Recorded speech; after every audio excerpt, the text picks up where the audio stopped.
Sumainyo ang Panginoon. Kahit na bago dumating ang ating Panginoong Jesucristo, ay may divorce na. Kasi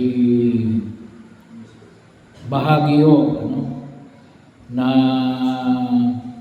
tayo na lang ata at saka yung Vatican na hindi pumapayag ng diborsyo. Yung diborsyo ay ilan sa mga bagay na matagal nang pinag-aawayan bilang batas ng isang bayan. Pagkakataon na hanggang ngayon ay ating pinahalagahan. Maliwanag na ipinamamanig ko sa Ebanghelyo natin ngayon sa araw na ito na ang sino mang umiwalay sa kanyang asawa ay mangalunya at mag-asawa ng iba ay nangangalunya. Ito ay nakabase higit sa lahat sa pamantayan na itinalaga sa banal na kasulatan mula pa sa aklat ng Genesis, yung pagbasa natin sa unang pagbasa, sa pagkakataon na nilalang ng Diyos, bahagi yun na kung saan itinalaga ng Diyos, hindi lamang ang mga bagay na kanyang nilikha, ngunit bahagi rito yung sakramento ng pag-iisang dibdib. Ang sino mang pinagsama ng Diyos ay huwag pag-iwalayin ng tao. Kaya bagay yun, na nawa ay higit natin pagkaingatan yung sino mang nais na pumasok sa buhay may asawa. Kasi kapag yung mentalidad natin na kapag pinayagan natin at yung ibang mga lugar ay pinayagan na yung diborsyo, ay anong mangyayari? Ay total may diborsyo naman, ay sayang. Mayroon tayong tinatawag na annulment. Ano ba ang pagkaiba ng diborsyo sa annulment? Yung annulment ay alin? Na yung inyong kasal ay hindi tunay na kasal. Kasal-kasalan lang.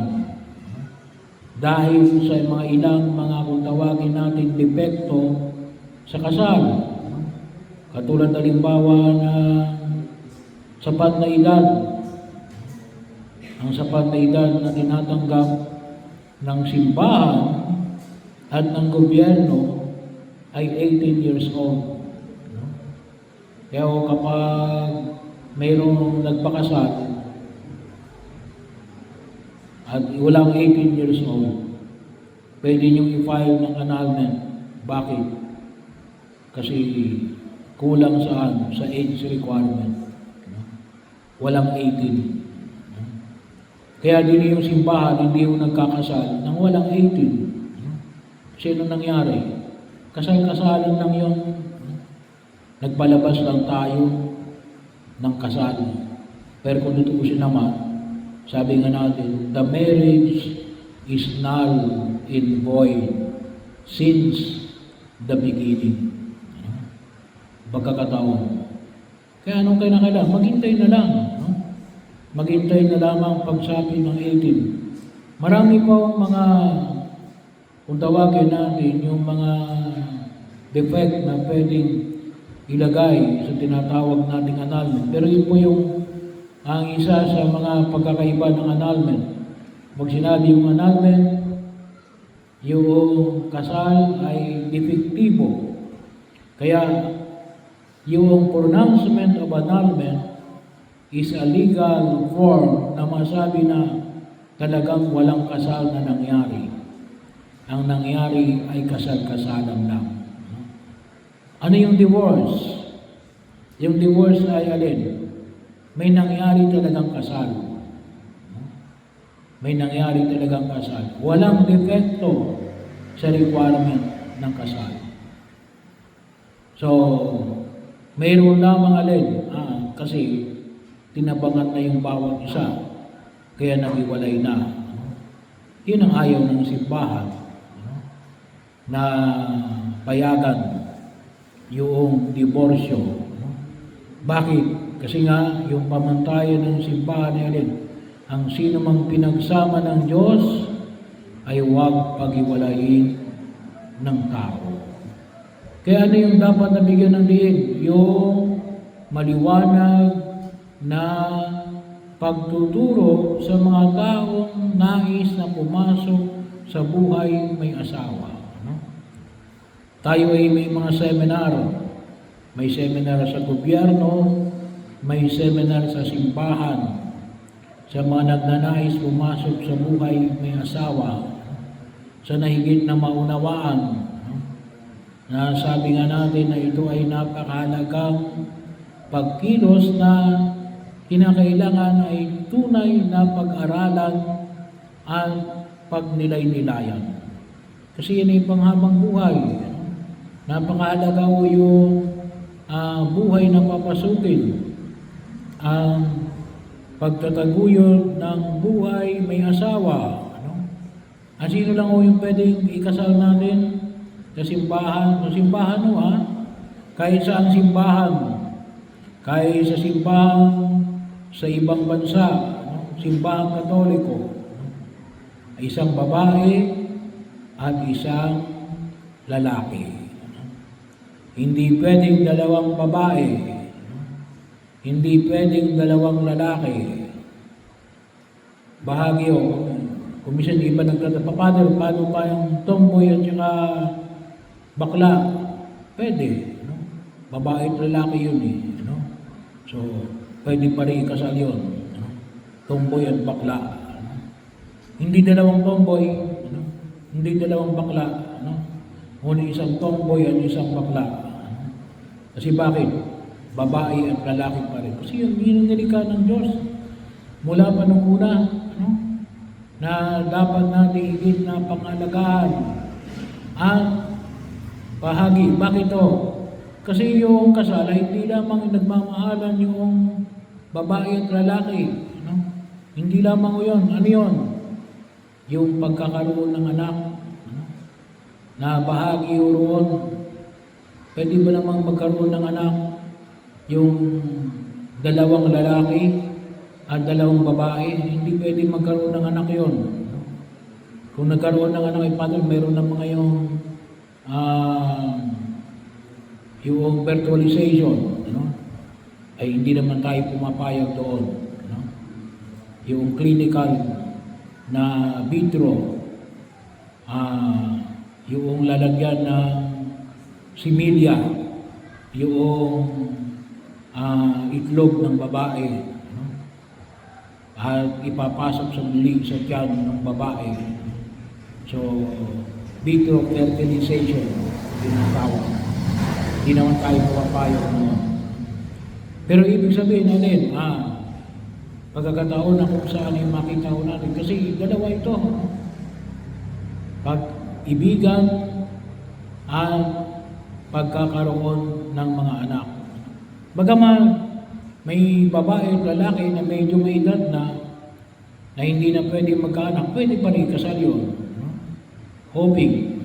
Pero sabi nga natin, kasi yung dalawang lalaki ay it could never, hindi pwedeng mangyari na yung dalawang lalaki ay pwedeng magkaroon ng anak. O yung dalawang babae ay pwedeng magkaroon ng anak. Hindi pwedeng mangyari yun. So, bahagi yun. Kaya nga, dalawa yun sa elemento na napakahalaga sa pagpapahayag ng buhay may asawa at sa pagtataguyod ng pamilyang Kristiyano. At sana mapangalagaan natin, mapangalagaan natin yung kabanalan ng buhay may asawa at sa pagtataguyod ng buhay pamilya. Sa baba ng pamamaraan, una, ay sabi nga natin, ay talagang, sabi ko kalimitan, sinasabi ko doon sa mga ikinakasal ko, Sana maliwanag sa inyo natin, yung lalaki o yung babae na nasa harapan ninyo, napakasalan ninyo yan. Bigay yan ng Diyos. Naniniwala kayo na bigay yan ng Diyos. Hindi lang sapagkat may gusto ka dyan at ginusto ka dyan. Pero naman, makita mo na rin, bigay yan ng Diyos para sa iyo. Itinalagay yan ng Diyos. Yan ay bahagi ng plano ng Diyos para lumigaya ka sa pagtahak sa daigdig na ito. Pangalawa, bahagi yun na higit na mapapangalagaan ang pangangalaga ng mga anak kapag ang iisa lamang ang iyong partner. No? So bahagi yun, higit na mapapangalagaan kung walang diborsyo. Mas mahigit na mapapangalagaan. Kasi bahagi o yun ng pagkilos. Bagamat sabi nga natin, pwede ka na mangalagaan ng amain mo. Iba pa rin yung magulang mo. Yung dugo mo at laman mo na siyang magkataguyod sa iyo sa daigdig na ito. Ang sabi nga natin, isang pagkilos na ipinapahayag yung alin, yung tunay na pagkataguyod sa pamilyang Kristiyano. Sa Ebanghelyo, ipinamanik rin na naman sino mong tumanggap sa isa sa mga maliliit na bata na ito ay karapat-dapat sa kaharian ng Diyos. At yun ay alin? Ay di sino pa higit na makatatanggap sa mga bata, kundi yung mga pinagmulan ng bata. Hindi ko sinasabing hindi pwedeng mahalin niya na hindi niya kadugo. Pero lalong higit na mapapangalagaan niya. Bakit? Kadugo mo yan. Laman ng iyong laman. Dugo ng iyong dugo. Kaya ipanalangin mo natin na sana hindi matuloy yung bill on divorce. At sana makita namin yung alin na yung mga tao pumapasok sa buhay may asawa ay mapangatawanan nila yung kanilang ipinangako na sila ay magsasama hanggang sila ay nabubuhay sa daigdig na ito.